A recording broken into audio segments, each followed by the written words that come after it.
नमस्कार, जय हिंद। आप सभी का बहुत बहुत स्वागत है आज के इस करण चाचा के एपिसोड में। आइए देखते हैं कि आज हमारे लिए क्या इंपॉर्टेंट था और कैसे करण चाचा ने आपके लिए कुछ न्यूज़ में से निकाला है। आप सभी का बहुत बहुत स्वागत है। हाँ, आप देख नहीं पा रहे हैं क्योंकि कल दो इवेंट हुए थे, बड़े इवेंट हुए थे। ज़रूर देखिएगा जाके, प्रतिष्ठा और तरंग ज़रूर देखिएगा। 9 साल पूरे हो चुके हैं अकेडमी को और हम लोग कोशिश कर रहे हैं कंटेंट बेहतरीन फॉर्म में आपको देते रहें। कहा जाता है यो यमर्थम प्रार्थ्यर्थे यदर्थम घटते अपीच। घोड़े को देखें सर कभी, वो भागता रहता है, वो थकता नहीं है। अब आप सोचते हैं थकता क्यों नहीं, उसका मोटिवेशन है, विल है, उसको कमांड दिया गया, वो भागता रहेगा। वैसे ही आपको कमांड अपने अंदर से मिला है। पढ़ते रहिए, ज़रूर इस एग्ज़ाम को आप फोड़ देंगे, ये पूरा यकीन है हमारा। और आइए चालू करते हैं आज का सेशन। आपको कुछ चीज़ें जल्दी से इंपॉर्टेंट बता दें। अगर आपको लगता है कि हम लोग वाकई में मिलकर बढ़िया कर सकते हैं सर, तो ये एक बेहतरीन ऑफर आपके लिए आया है। फ्लैट 50% ऑफ और उसके साथ में फ्री एक्सटेंशन। मतलब अगर आप 18 महीने का लेते हैं तो आप बस 9 महीने का ही पे करेंगे, आप 9 महीने एक्सटेंशन ले जाएंगे। आप अगर 24 महीने का लेना चाहते हैं तो आप बस 12 महीने का पे करेंगे, आप 12 महीने एक्स्ट्रा लेकर जाएंगे। और ये दो चीज हो रही है, मतलब फ्लैट 50% ऑफ भी है और प्लस आपको एक्सटेंशन भी मिल रहा है। मतलब आप समझिए, आप पैसा इसका भी 50% कम ही दे रहे हैं और आपको एक्स्ट्रा 1 साल का पूरा मिल रहा है। यार कम ऑन, 2026-27 में जो लोग देने वाले हैं, इससे बेहतर ना कभी था ना कभी होगा। और प्रतिष्ठा इवेंट के बाद शायद ये आप लोग के लिए ऑफर आया है। Excellent offer, I would say, dynamic content. यार एंजॉय दिस कंटेंट। तो हमारे 3 बैचेस जल्दी से हम बता दे रहे। आरंभ बैच हमारा इंग्लिश का 16 से चालू हो रहा है, आगाज है 15 से चालू हो रहा है और हमारा इग्नाइट बैच है जो 16 से चालू हो रहा है। आप सब जुड़ सकते हैं हमारे साथ इसी बैच में। इंग्लिश में पूरा इग्नाइट आपको मिलता है, आगाज और आरंभ इंग्लिश में है।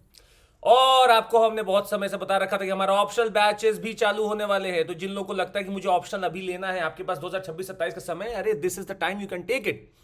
आपको बता दें, यहां पर ज्योग्राफी ऑप्शनल 14 दिसंबर से आप देख रहे हैं। This is me starting this under the name of Jio musings. Jio musings में आप सुनते हैं बहुत सारे हमारे ज्योग्राफी के गाने, चिंतन करते हैं हम लोग और लिखने की कोशिश करते हैं बहुत सारे आंसर्स। तो जुड़ जाइएगा जियो म्यूजिंग्स में। 14 तारीख को पहली क्लास होगी। एक सब्सक्रिप्शन लेने के लिए आपको अगर ऑफर लेना होता है या चाहिए तो सीएमसी कोड आपको याद रखना पड़ेगा। जैसे ही आप सीएमसी कोड लगाएंगे तभी आपको ऑफर मिलेगा भी। चलिए चालू करते हैं आज का सेशन। और बड़ी खबर आ रही है, बहुत बड़ी खबर है। क्या हमारे धनखड़ साहब को आउस्ट कर दिया जाएगा राज्यसभा के चेयरमैन के तौर पर? इंडिया की ब्लॉक तो यही बोल रही है कि ousted Dhankhar as Rajya Sabha chairman से इंडिया। कॉन्स्टिट्यूशनल पोजीशन की बात है, वो सिर्फ राज्यसभा के चेयरमैन नहीं है, वो वाइस प्रेसिडेंट भी है। अब इस बात को समझना जरूरी है कि आप कैसे वाइस प्रेसिडेंट या बोला जाए राज्यसभा के चेयरमैन को हटा सकते हैं। कॉन्स्टिट्यूशनल पोजीशन है, आरोप आक्षेप लगता रहता है। इनके ऊपर आरोप लगाए कि हमें बीच में बोलने नहीं देते हैं, या हमें बोलते हैं तो बीच में इंटरफेयर कर देते हैं, हमारी बातों को साफ तरीके से रखने नहीं देते हैं, ये बस टोक देते हैं। बहुत सारी चीजें इनके ऊपर लगी हैं। हमें उसमें क्या करना है? हमें तो समझना है कि राज्यसभा चेयरमैन आखिर है कौन। भाई आर्टिकल 66 हमने निकालने की कोशिश की। आर्टिकल 66 पता चला कि इनका इलेक्शन होता है और इलेक्टोरल कॉलेज होता है। उस इलेक्टोरल कॉलेज में कौन है? मतलब ग्रुप होता है। उस ग्रुप में कौन है?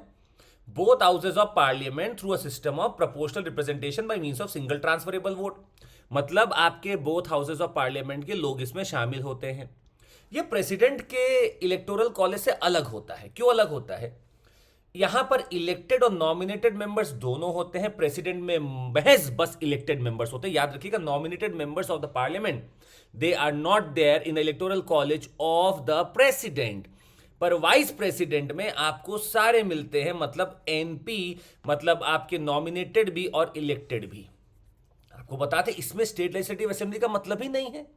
भाई प्रेसिडेंट को माना जाता है ना कि वो आपका फेडरली देखेगा चीजों को, वो पार्लियामेंट के साथ में इंक्लूडेड है, इसीलिए उसमें स्टेट लेजिस्लेटिव असेंबली भी इन्वॉल्व है। प्रेसिडेंट के केस में तो होते हैं पर यहां पर नहीं होंगे। अगर कोई भी डाउट या डिस्प्यूट आता है वाइस प्रेसिडेंट के इलेक्शन को लेते हुए, तो स्वाभाविक सी बात है, आप हाईकोर्ट तो नहीं जाएंगे, आप सुप्रीम कोर्ट ही जाएंगे, जिनका डिसीजन फाइनल होगा। टेन्योर देखा जाए तो इनका 5 साल का टेन्योर होता है। ये री इलेक्शन के लिए एलिजिबल होते हैं, ये रिजाइन कर सकते हैं अगर प्रेसिडेंट को इन्हें रेजिग्नेशन दे दिया है, या फिर इनको हटाया जा सकता है एक मेजॉरिटी से, इफेक्टिव मेजॉरिटी से। देखते हैं ये क्या है। ये अगर एक रेजोल्यूशन पास हो जाता है by majority of all the then members of the Rajya Sabha, इसी को बोलते हैं इफेक्टिव मेंबर। जो उस समय तत्कालीन समय के जो राज्यसभा के मेंबर्स हैं, उनके मेजॉरिटी से अगर पास हो जाता है तो इसको बोलते हैं इफेक्टिव मेजॉरिटी ऑफ राज्यसभा। तो राज्यसभा से रेजोल्यूशन पास होगा, फिर कहां आएगा? लोकसभा में आएगा। लोकसभा में क्या चाहिए? Simple majority. इसका मतलब है कि रेजोल्यूशन जो आपका राज्यसभा में पास हो रहा है वो इफेक्टिव से हो, लोकसभा में सिंपल से हो। पर आपको ये बता दें, effective majority in India is only a type of special majority, not separate one. ये स्पेशल मेजोरिटी है। This resolution can be introduce only in the Rajya Sabha. ये राज्यसभा में ही हो सकती है। ये जो इनको हटाने का रेजोल्यूशन आ रहा है वो राज्यसभा में ही आ सकता है, लोकसभा में नहीं आ सकता। और आपको हम ये भी बता दें कि किसी भी रेजोल्यूशन को मूव करने से पहले आपको 14 दिन का एडवांस नोटिस देना पड़ेगा कि हम आपको हटाना चाहते हैं, हम आपको यहां से इस पद से हटाना चाहते हैं। इसके लिए आपको 14 दिन का प्रायर नोटिस देना होगा। फिर राज्यसभा में इफेक्टिव मेजॉरिटी, जो कि कुछ नहीं है, वो जो देन मेंबर्स हैं राज्यसभा के, उनका बस एक मेजॉरिटी है, और सिंपल मेजॉरिटी होगी लोकसभा में। और अगर ये पास होता है तो शायद इनको हटा दिया जाए। तो ये कहानी बड़ी है सर, याद रखिएगा। आर्टिकल 67 से हमें पता चलता है कि इनको कैसे हटाया जाता है। सो आर्टिकल 66 से ये आ रहे थे, और 67 से टेन्योर की बात है, रेजिग्नेशन की बात है, प्लस इनके इंपीचमेंट अगर आप बोले तो उसकी बात है, इनको हटाने की बात है, removal from the Rajya Sabha chairman का पोस्ट। बहुत इंपॉर्टेंट, याद रखिएगा। अच्छा, नीचे कमेंट करके बताइए कि कौन से पार्ट ऑफ द कॉन्स्टिट्यूशन में आता है, which part of the constitution is included here. जल्दी से कमेंट करके बताइए। तो नीचे बहुत आप पढ़ाई कर रहे, बताइए, जल्दी से बताइए। जब तक आप वो बताते हैं हम आगे आपको लेकर चलते हैं। सुनिएगा बहुत गौर से। आर्ट एंड कल्चर की बात हो रही है। सौराष्ट्र के फॉसिल से कुछ पता चला है। हमें पता चला है कि सौराष्ट्र का जो फॉसिल है वो बोल रहे हैं कि अर्ली ह्यूमंस जो थे वो सिर्फ और सिर्फ कोस्ट पे ही स्टिक नहीं थे, माइग्रेट भी कर रहे थे। अब ये शायद आगे चलकर बहुत बड़ी बातें बनेंगी, पर फिलहाल इसके ऊपर हमारे पास कुछ तथ्य हम आपको दे देते हैं। Archaeological evidence disagrees with coastal dispersion. Researchers का मानना है कि पैलियोलिथिक आर्कियोलॉजिकल साइट्स जो मिले हैं वो इनलैंड की तरफ हैं। There is not a shred of evidence, कोई ऐसा एविडेंस है ही नहीं along the Indian Ocean coastline to support this model. Studies का ये मानना है कि humans who arrived at Saurashtra, जो हमारे गुजरात के पार्ट में आए, दे मूव्ड इनलैंड। स्टडीज मानती है कि ह्यूमन सौराष्ट्र पे आए और अंदर चले गए, dispersing away from the coast. Further there is no evidence of the utilisation of marine resources. कोई यूटिलाइजेशन ऑफ मरीन रिसोर्सेज मिल ही नहीं रहा है, which would indicate coastal settlement, मतलब कोस्ट पे क्या वो रुके ही नहीं। Some researchers feel that though evidence disputes coastal migration, debates on coastal movements are difficult to prove or disapprove. क्योंकि हमारे पास अभी कोई एक डेटेड साइट का कोई सिक्योर नहीं है, और हमें पता नहीं सबमर्जेंस हुआ नहीं हुआ, कहां हुआ, तो अभी हमें पता नहीं। तो सिविलाइजेशन जैसे जैसे गिरता है, आर्टिफैक्ट्स बहुत नीचे दब जाते हैं और लेयर्स में मिलते हैं। Based on the layers the age can be deduced. Researchers का मानना है कि आर्टिफैक्ट, जो दो बड़े नाम हम आपको देने वाले हैं, जो आपके पीटी में आने वाले हैं, अजी और भाडर बेसिन। अजी और भाडर बेसिन जो है वो 56,000 से 48,000 साल पुराने हैं, जो कि मिडिल पैलियोलिथिक एज के माने जाते हैं। हम आपको इमेज दिखाना चाहेंगे ताकि ये क्वेश्चन पीटी में आएगा तो याद रखिएगा। ये ए जो आप देख रहे हैं अजी बेसिन है, और बी जो आप देख रहे हैं भाडर बेसिन है। ये सौराष्ट्र का पार्ट है, दिस इज सौराष्ट्र का पार्ट। नीचे अगर आप देखेंगे तो ये आपका कैम्बे बेसिन या खंबात है, ऊपर आपका कच्छ पड़ता है, और ये आपका पड़ता है खंबात या कैम्बे का बेसिन। और ये दोनों ही साइट अगर आप देखिए तो 48,000 50,000 साल पुराने जो माने जा रहे हैं वो मिडिल पैलियोलिथिक साइट डिस्ट्रीब्यूशन है, मिडिल पैलियोलिथिक है। तो पॉइंट ये है कि क्या लोग बाहर से आए, अंदर ही थे, ये सवाल के ऊपर लोग बहुत रिसर्च कर रहे हैं और ढूंढ रहे हैं। पर हमारे लिए इस समय अजी और भाडर बेसिन इंपॉर्टेंट है। ये सौराष्ट्र मिडिल पैलियोलिथिक से इंक्लूडेड है, जो एविडेंस दे रहे हैं, कुछ हमें पैलियोलिथिक एविडेंस दे रहे हैं। चलिए याद रखिएगा, बहुत इंपॉर्टेंट है। अजी और भाडर बेसिन कहां है, सौराष्ट्र में, क्या कर रहा है, पैलियोलिथिक के बारे में कुछ बता रहा है। चलिए गवर्नेंस क्या ये बात करते हैं। पीएम पोषण की बात हो रही है। सेंटर ने बोला कि यार फूड इन्फ्लेशन इतना है कि मुझे 425.62 करोड़ का और भार वहन करना पड़ रहा है। तो आपको इन्फ्लेशन समझ में आ रहा होगा कि फूड इन्फ्लेशन सच्चाई है। सच्चाई यह है कि सर पीएम पोषण एक योजना है जो कि सेंट्रली स्पॉन्सर्ड है, सेंट्रली स्पॉन्सर्ड योजना है। क्या है सेंट्रली स्पॉन्सर्ड? ये सितंबर 2021 में चालू की गई थी, प्रधानमंत्री पोषण शक्ति निर्माण या पोषण, ताकि 1 हॉट कुक्ड मील सर्व किया जाए government and government aided schools में। और ये लगभग 11.7 करोड़ स्टूडेंट्स को, जो बाल वाटिका एंड क्लासेस 1 to 8 में पढ़ते हैं, उनको दिया जाता है। बड़ी बात है, इसका जो समय था पूरा 2021-22 से 25-26 तक का था। इस प्लान ने रिप्लेस कर दिया है मिड डे मील स्कीम को जो स्कूल्स में चलते हैं। इसका जो कवरेज है हम आपको बता दें, ये कवरेज एक बहुत बड़ा रखता है। Primary 1 to 5, upper primary 6 to 8, school children are currently entitled to 100 grams and 150 grams of food grains per working day each, ताकि मिनिमम 700 कैलोरी पहुंचे। ये उनको भी कवर करता है, जैसे मैं आपको बताया, Bal Vatika children in 3 to 5 years of age from pre primary classes. Also 10.24 lakh government and government aided schools.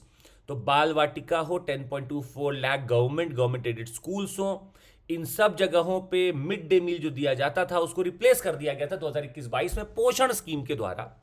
और पोषण स्कीम बहुत अच्छे से यहां पे अनाज बांट भी रही थी। चलिए आगे बढ़ते हैं। अब यहां पर हो क्या रहा है आपको बता दें, इस पूरे स्कीम में locally grown nutritional food items को इंकरेज किया जाता है, लोकली ग्रोन न्यूट्रिशनल फूड्स को। इसी को स्कूल न्यूट्रिशन गार्डन्स का नाम दिया गया, स्कूल न्यूट्रिशन गार्डन्स, ताकि लोकल इकोनॉमिक ग्रोथ भी हो सके और फार्मर प्रोड्यूसर ऑर्गेनाइजेशन इन्वॉल्व हो सके, women self help group involve हो सके। तो मतलब ये बस ऐसा नहीं कि आपको खाना खिलाना है बच्चों को, आपको अनाज भी आसपास पैदा करना है ताकि आपका पैसा बच सके जो आप बाहर से मंगा रहे हो, आपका खुद का रीजनल डेवलपमेंट हो, आप पैसा कमा सको। स्कीम का प्रोविजन है सप्लीमेंट्री न्यूट्रिशन का उन चिल्ड्रन के लिए जो एस्पिरेशनल डिस्ट्रिक्ट्स में है, जहां पे अनीमिया बहुत ज्यादा फैला हुआ है। तो एस्पिरेशनल डिस्ट्रिक्ट वो डिस्ट्रिक्ट जहां पर हम कोशिश कर रहे हैं कि और बेहतर करने की, जहां अनीमिया फैला हुआ है वहां हम कोशिश कर रहे हैं कि सप्लीमेंट्री न्यूट्रिशन नहीं। Does away with the restriction on the part of the centre to provide funds only for wheat, rice, pulses and vegetables.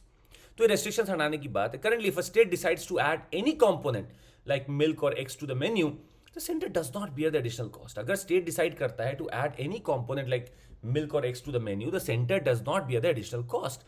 अब ये रेस्ट्रिक्शन को भी हटा दिया गया है। तो स्टेट अगर बोले कि भैया हमें मिल्क और एग को करना है तो सेंटर उस कॉस्ट को भी लेगा। Tithi Bhojan is a community participation programme in which people provide special food to children on special occasions. Tithi Bhojan भी ऑर्गेनाइज करता है जहां स्पेशल ओकेजन फेस्टिवल पे बहुत अच्छा खाना दिया जाता है। सेंटर ने यह भी डायरेक्ट किया है कि स्टेट्स और यूटीज हैं कि आप डायरेक्ट बेनिफिट ट्रांसफर पे शिफ्ट हो जाइए, ताकि जो कंपेंसेशन कुक्स को, हेल्पर्स को मिलता है वो हम दे सकें डायरेक्टली। हमें इंश्योर करना है कि लीकेजेस ना हो, ताकि पैसा जो दिया जा रहा है वो डायरेक्ट बच्चों के लिए ही जाए, उनके पोषण के लिए जाए। तो अच्छी चीजें हो रही हैं ये, और यहां पर स्टेट गवर्नमेंट भी सक्रिय है, सेंट्रल गवर्नमेंट भी सक्रिय है, और होना भी चाहिए। आपके पास यूथ का पॉपुलेशन अच्छा आएगा, प्रोडक्टिव आएगा, तो देश और विकास करेगा। पोषण स्कीम याद रखिएगा, सेंट्रली स्पॉन्सर्ड स्कीम है ये। अगले टॉपिक की तरफ बढ़ते हैं जिसका नाम है इंडिया रशिया का रिलेशन। इंडिया कॉन्शियसली डिसाइड कर रहा है भैया कि हम और अपने टाइज को डीपन कर लें। तो गाना आ रहा था एक कि नदिया से दरिया, दरिया से सागर, और सागर से भी गहरा है इंडिया रशिया का दोस्ताना। बड़ी बात है सर, इन्होंने कल कमेंट किया है कि महासागर से भी गहरा है भारत और रूस के संबंध। तो नदिया से दरिया, दरिया से सागर, और सागर से भी गहरा भारत और रूस का संबंध का दोस्ताना। राजनाथ सिंह साहब पहुंचे हुए थे मिलने के लिए मॉस्को इनसे। क्रेमलिन में मुलाकात भी हुई पुतिन साहब से, और एक मीटिंग है जिसका 21st मीटिंग थी। इसको बोलते हैं 21st India Russia inter governmental commission on military and military technical cooperation. अब इतना याद तो स्वाभाविक सी बात नहीं होगा, आप बस इतना याद रखिए कि मिलिट्री टेक्निकल कोऑपरेशन के लिए 21st इंडिया रशिया की मीट हुई, और यहां पर बोला कि बहुत प्रोडक्टिव मीटिंग रही है ये। He says that reviewing the full range of bilateral defense ties, we discussed ways to deepen cooperation। दोनों कंट्रीज के बीच में हम कोऑपरेशन को और कैसे गहरा करें। कल की ही बात है, आईएनएस तुशील के बारे में हमने आपको बताया। अब रशिया अपने सारे युद्ध पोतों को जो पुराने होते जा रहे हैं उसको कहीं ना कहीं मॉडिफाई करके हमारा इंडिजिनस कंटेंट लगाकर हमें दे देता है। Operationalization of the India-Russia military technical cooperation agreement for 2021-31 will give necessary inputs to make in India drive। तो हम लोग कोशिश करें कि अगर हम 2 आपसे फ्रिजेट लें तो 2 हम अपने यहाँ बना लें, 2 इंडिया में हम बना लें, और आप हमें क्या दे दो, आप टेक्नोलॉजी दे दो, हमें टेक्नोलॉजी ट्रांसफर कर दो हमें, ताकि हम बना सके बैठ के अपने यहाँ भी। इतना ही नहीं, हम ये भी उनसे बोलते हैं कि ऐसा है कि आप टेक्नोलॉजी ट्रांसफर के साथ साथ कोशिश करो जो आपके ओल्ड हैं उनको हमको दे दो, हम गोल्ड बना देंगे। तो ये कर रहे हैं Russia, and India has been doing so much. आपसे हम यहां प्रश्न पूछना चाहेंगे कि आपको बताएंगे कि भारत का पहला जो न्यूक्लियर पावर्ड एयरक्राफ्ट कैरियर है वो कौन सा है और वो कहां से आया है, आपको ये बताना है। हमारा पहला न्यूक्लियर पावर्ड जो कैरियर है वो कहां का है और कहां से आया है, आपको ये बताना है। बहुत इंपॉर्टेंट प्रश्न हो सकता है ये आपके लिए। चलिए हम आगे बढ़ते हैं। What is the extent of the global share of Solar energy? Solar energy का क्या एक्सटेंट है, इसकी बात की जा रही है। अब समझना जरूरी है कि आज सब लोग इंटरनेशनल सोलर अलायंस की तरफ जा रहे हैं, सब लोग सोलर एनर्जी की तरफ जा रहे हैं, या अगर बड़े तौर पे कहा जाए तो रिन्यूएबल एनर्जी की तरफ जा रहे हैं। यही एनर्जी की बात होगी हमारी। नवंबर 5 को वर्ल्ड सोलर रिपोर्ट 2024 रिलीज किया था international solar alliance. Point to be noted, world solar report कौन देगा? इंटरनेशनल सोलर अलायंस देगा। कहा इसने कि 1.22 गीगावाट जो कैपेसिटी 2000 में होती थी पूरी दुनिया की, आज ये 1.22 से बढ़कर ना जाने सॉरी कहां पहुंच गई है। आप देखेंगे सीधे 14-19 गीगावाट। मतलब आप सोचिए कितना गुना है ये, 1000 गुना सर, 1000 गुना। मतलब सन 2000 से आप आए हैं सन 2023 तक और 1000 गुना कैपेसिटी बढ़ गया है। 36% का CAGR compounded annual growth rate दिखाया जा रहा है। Capacity represents 3/4 of all renewable capacity additions worldwide. और जितना कैपेसिटी ऐड हुआ है उसका 3/4 कैपेसिटी सोलर में अकेले ऐड हुआ है। आखिर क्यों? सवाल बड़ा है sir. Why solar is being added so much? Number 1, हमारे पास टेक्नोलॉजी एडवांसमेंट आ रहे हैं लगातार, जैसे कि क्वांटम डॉट सोलर सेल्स हैं जिन्होंने एफिशिएंसी बहुत बेहतरीन तरीके पे ले गए हैं और इसीलिए सोलर एनर्जी और अच्छे से काम कर रहा है। इतना ही नहीं, आज तो हमारे पास सेल्फ हीलिंग सोलर पैनल्स बन रहे हैं, खुद को ही हील कर लेते हैं। सेल्फ हीलिंग सोलर पैनल, सोचिए हमारे शरीर में चोट लगता है, अपने आप हमारा शरीर उसको ठीक कर लेता है, वैसे ही सेल्फ हीलिंग सोलर पैनल्स बन रहे हैं अब। और हम लोग कोशिश कर रहे हैं कि कैसे करके रिसाइकल रिड्यूस कर सके सोलर के वेस्ट को, ताकि वो चलता रहे लंबे समय के लिए। हम लोग सोलर एनर्जी को पूरी तरीके से यूज करना चाहते हैं, क्योंकि अगर हमने उसका अंश भी यूज कर लिया तो एक बहुत बड़ी बात हो जाएगी। This was about solar energy. अब आपको एक आइडिया दे दें, हम आज 2023 मतलब 2023-24 की अगर बात करें, चाइना डोमिनेट करता है फोटोवोल्टेइक सेल के मार्केट को 43% के हिसाब से। Cumulative capacity of solar panels installed globally from China. 43% of the cumulative capacity of solar panel जो लगे हैं वो चाइना के लगे हैं, इंस्टॉल्ड ग्लोबली फ्रॉम चाइना। जितने फोटोवोल्टेइक आप देख रहे हैं वो 43% चाइना से लगे हैं। यूएस 10% कॉन्ट्रीब्यूट कर रहा है। Japan, Germany and India each captured 5 to 6% share. बुरा नहीं है, आपके जैसे इमर्जिंग मार्केट के लिए बुरा नहीं है। आप 5 से 6% कर रहे हो। चाइना के पास अपने फायदे हैं, चाइना के पास अपना बैकग्राउंड है। किस चीज का बैकग्राउंड उसके पास रॉ मटेरियल भर भर के पड़ा है, क्रिटिकल मिनरल्स पड़ा है उसके पास, वो काम कर सकता है। भारत अपने मिनरल के हिसाब से बहुत अच्छा काम कर रहा है, हम और तेजी से कर सकते हैं, ये बात माना। इंप्लॉयमेंट की अगर आप बात करते हैं सर, पीवी सेक्टर में जो इंप्लॉयमेंट 7.5 मिलियन जॉब्स हो चुकी हैं 2023 में, 7.1, जो कि 2022 से लगभग 3/4 बढ़ गई, दुगना हो गई। आप ऐसा मान सकते हैं कि लगभग दुगना हो गई, लगभग मतलब 4.9 से 7.1 हो गई। आप ऐसा पकड़ लीजिए कि 50-60% तो बढ़ ही गई है 2022 से। मतलब आप पिछले से आगे तक में जॉब क्रिएशन, इकोनॉमिक डेवलपमेंट कर ही रहे हो, बढ़ भी रहा है, जॉब भी बढ़ रहा है आपका। इतना ही नहीं, भारत की बात बता दें, भारत ने तो अपने एम्बिशियस टारगेट को रखा ही है। हमने तो 2022 में बोला था हमें, देखिए 175 गीगावाट जाना है रिन्यूएबल एनर्जी में, और हमें 100 तो इसी में जाना है, सोलर में। हम गए नहीं, अलग बात है, पर हम लोग का रिन्यूएबल एनर्जी का प्लान तो बहुत बड़ा है ना सर। हमने तो बोला 500 गीगावाट हमें जाना है, कब तक? 2030 तक जाना है। हमने 2022 का टारगेट रखा था कि हम 175 गीगावाट पहुंच जाएंगे, उसमें 100 तो हम सोलर पहुंचेंगे। हालांकि अचीव नहीं हुआ, अलग बात है, पर सोचने में क्या बुराई है। आप देखेंगे 100 ये था, विंड आपका हो गया 60, स्मॉल हाइड्रो 5, बायोमास 10। अब बात यह है कि इंडिया के पास इतना बड़ा पोटेंशियल है भी क्या? अरे sir, 5000 trillion kilowatt hour per year of energy, ये भारत के लैंड पे इंसिडेंट है। Most parts receiving 4 to 7 kilowatt hour per square metre per day. और सोलर फोटोवोल्टिक जो पावर है, it can effectively be harnessed, providing huge scalability in India. बहुत scalability दे सकता है ये। National Institute of Solar Energy ने हमें बताया कि भारत का सोलर पोटेंशियल, याद रखना आपको, 748 गीगावाट है, 748 गीगावाट। और ये मान के चल रहे हैं कि 3% of the wasteland area to be covered by solar PV modules. अगर हमारा वेस्टलैंड 3% एरिया उसे कवर हो जाए तो भी बहुत बढ़िया है। 748 gigawatt is our potential. We are aiming for 500 gigawatt total renewable energy. और हम लोग कोशिश करें कि सोलर को बहुत तेजी से बढ़ाएं, और आप बढ़ा सकते हैं, क्योंकि अब धीरे धीरे फोटोवोल्टेइक का प्राइस कम हो रहा है। जैसे मास कंजम्पशन, मास रोल आउट बढ़ता है, वैसे इन सब चीजों का प्राइस कम होता है। फोटोवोल्टेइक का प्राइस आने वाले समय में बहुत कम होगा। तो हर घर पे सोलर पैनल लग रहा है धीरे धीरे। नीचे कमेंट करके बताइएगा कौन सी स्कीम के तहत आप अपने छत पर सोलर का प्लांट लगवा सकते हैं। इस स्कीम का नाम क्या है और इसमें क्या प्रोविजंस हैं, आपको बताना है कि क्या फ्री लग रही है क्या, ये भी आपको बताना होगा नीचे कमेंट करके जल्दी से। आगे बढ़ते हैं अगले टॉपिक की तरफ। जुडिशरी का टॉपिक हमने उठाने की कोशिश की, क्षमा कीजिएगा, ये जुडिशियरी है। आई यहां पर आ गया है, कोड ऑफ कंडक्ट जजेस नीड टू फॉलो। मान लीजिए आप जज हैं, कहां के, हाई कोर्ट के। किस हाई कोर्ट के, एक्स हाई कोर्ट के। हम आपको एक सम्मेलन में बुलाते हैं, जो कि हो सकता है कोई एक धार्मिक बातों वाला सम्मेलन हो, जहां पे आपको धार्मिक बातें करनी, किसी एक धर्म की बात करनी है। आप जाएंगे क्या, पहले तो नीचे कमेंट करके ये बताइए। जब तक आप बताएंगे हम आपको बता दें कि इलाहाबाद हाईकोर्ट के एक जज हैं जिनका नाम है जस्टिस शेखर कुमार यादव। वो एक इवेंट में पहुंचे, जिस इवेंट में कहा जाता है कि वो विश्व हिंदू परिषद ने किया है, जो कि शायद किसी एक कम्युनिटी के खिलाफ किया है। अब ये सब बातें हैं, सुप्रीम कोर्ट में दलील पहुंचती। सुप्रीम कोर्ट ने बोला कि मंगाओ, पहले बोला क्या क्या मंगाओ, उनसे पूरा आइडिया मंगाओ क्या बोला गया है। पॉइंट इज नंबर 1,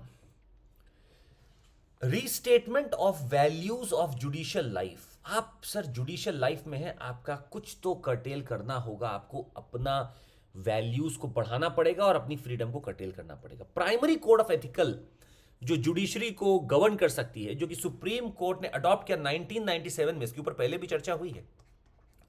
1997 के ethical postulates of what supreme court और what any हाई कोर्ट जज और any जज जुडिशियल बिहेवियर कैसा होना चाहिए, वो restatement of values of judicial life में लिखा हुआ है। पहला रूल इसका ये बोलता है, reaffirm the people's faith in the impartiality of the judiciary. If you are going somewhere which is an event against X community, is it impartial?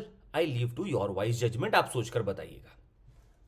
Constitution mandate करता है कि जजेस of the Supreme Court and High Courts can be removed by an order of the president after a successful process of impeachment on the grounds of proved misbehaviour और incapacity. हो सकता है इस काम के लिए, चूंकि आप इनकैपेसिटी, मिसबिहेवियर दिखा रहे थे, तो आपका इंपीचमेंट हो सकता है। हालांकि इंपीचमेंट से पहले हम आपको बता दें कुछ चीजें और भी होती हैं। Bangalore principles of judicial conduct 2002 में आता है, जो कि एक फ्रेमवर्क बताता है कि कैसे जुडिशियल कंडक्ट किया जा सके।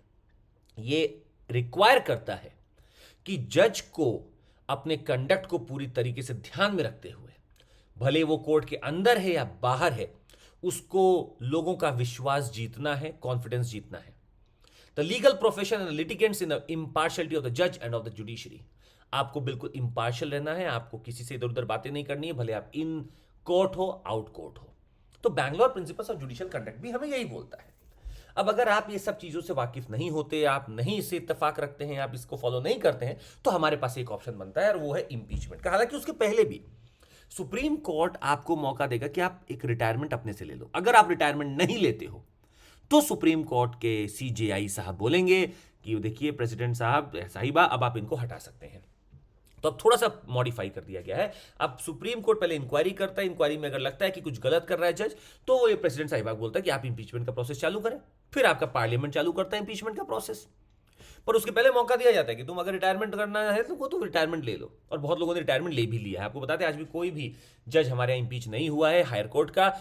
हाँ, रिटायर जरूर हो चुका है, वो वॉलंटरी रिटायरमेंट ले लेते हैं।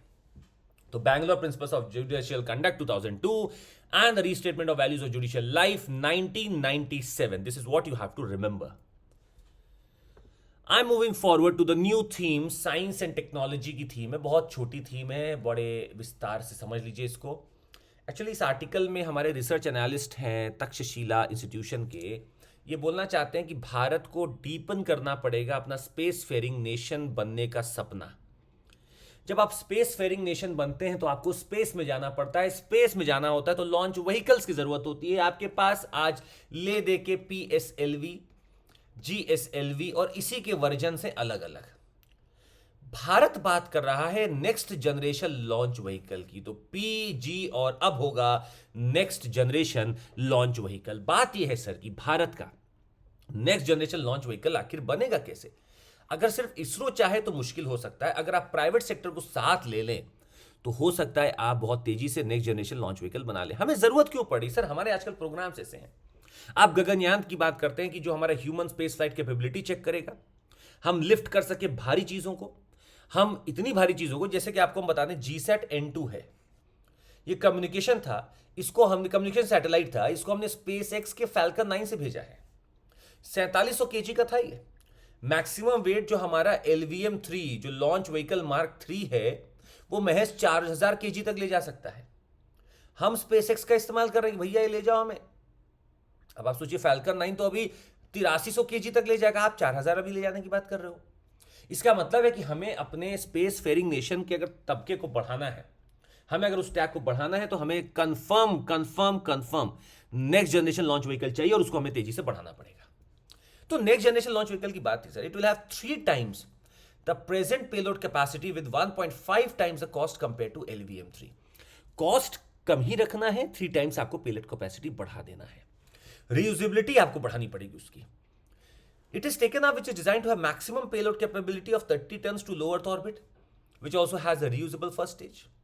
ये डेवलपमेंट होगा जरूर सर, धीरे धीरे होगा जरूर, फंड अप्रूव किया जा चुका है, पर प्रॉब्लम ये है कि क्या हम अकेले कर सकते हैं। ये नेशनल कमर्शियल मिशंस को बहुत तेजी से हमारे यहाँ फैलाएगा। बाहर की कंपनियां, बाहर की कंट्रियां आकर हमको बोलेंगी, मतलब बाकी के जो लोग हैं जो सैटेलाइट भेजना चाहते हैं, आपसे रिक्वेस्ट करेंगे सर हमारा भी भेजो। भारत में इंडियन स्पेस इकोसिस्टम और मजबूत होगा, रिसर्च डेवलपमेंट और मजबूत होगा, लोग पढ़ने आएंगे, तमाम चीजें हैं। पर पॉइंट एक अभी भी बाकी है, is ISRO capable enough to do this? I do not certainly doubt ISRO's capability. ISRO कुछ भी कर सकता है, हमें पूरा यकीन है उसके ऊपर। पर आपको अगर जल्दी करना है, NGLV बनाना है, there is only one way, आपको प्राइवेट पार्टनरशिप करनी पड़ेगी सर।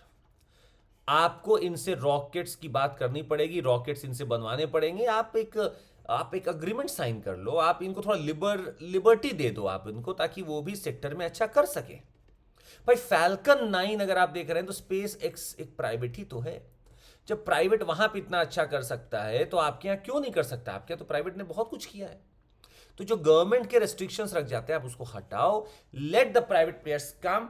ऑफ कोर्स आप उनको रेगुलेट कर लो, गाइड कर लो, पर थोड़ा लिबर्टी दो, लिबरल बन जाओ, तब वो आपको रॉकेट्स देंगे और आपका जो सपना है NGLV का वो जल्दी पूरा होगा। तो हमें क्या करना है, वेट बढ़ाना है और प्राइस कोशिश करना है कि बहुत कम बढ़े, ज्यादा ना बढ़े। मतलब अगर हमें ग्राफ पे बनाए तो हमें वेट ऐसे लेकर जाना है, पर प्राइस जो हमारा है वो ऐसा ही रहे, ज्यादा तेजी से ना भागे। 1.5 टाइम से भागे, पर इसको आपको तेजी से भगाना होगा कि ज्यादा वेट लेकर जाए, एफिशिएंट बन के जाए। This is what we are planning. NGLV next generation launch vehicle 3 times आज की कैपेसिटी से, मतलब आज आप 4000 किलो लेके जाते हैं तो 12000 किलो तक आप लेकर जाएं, ये कोशिश की जाएगी। But let's see, it will take some time, it will take another 5 years to do this, but हम लोग कर सकते हैं। और आपको बता दें आज का यही अंतिम टॉपिक भी था। अगर आपको जुड़ना है हमारे साथ तो हम आपको फिर से दिखा देते हैं। ज्योग्राफी ऑप्शनल में आप हमारे साथ डायरेक्टली जुड़ सकते हैं। CMC कोड आपको याद रखना होगा, याद है CMC कोड याद रखिएगा। इस CMC कोड पे आपको बहुत फायदे मिलते हैं और आपको हम बता दें कि ये फायदे का फायदा उठा लीजिए आप। ये सारे एक्सटेंशन ऑफर 50% फ्लैट जो है उस पर भी, प्लस उसके ऊपर फ्री एक्सटेंशन मिल रहा है। आप सारे वीडियोस देख सकते हैं, CMC कोड का इस्तेमाल करिए और जुड़ जाइए। That would be all from my side. Thank you so much, take care, Jai Hind. और निरंतरता ही सफलता की कुंजी है, जो निरंतर है वही सफल है। Bye, take care, Jai Hind.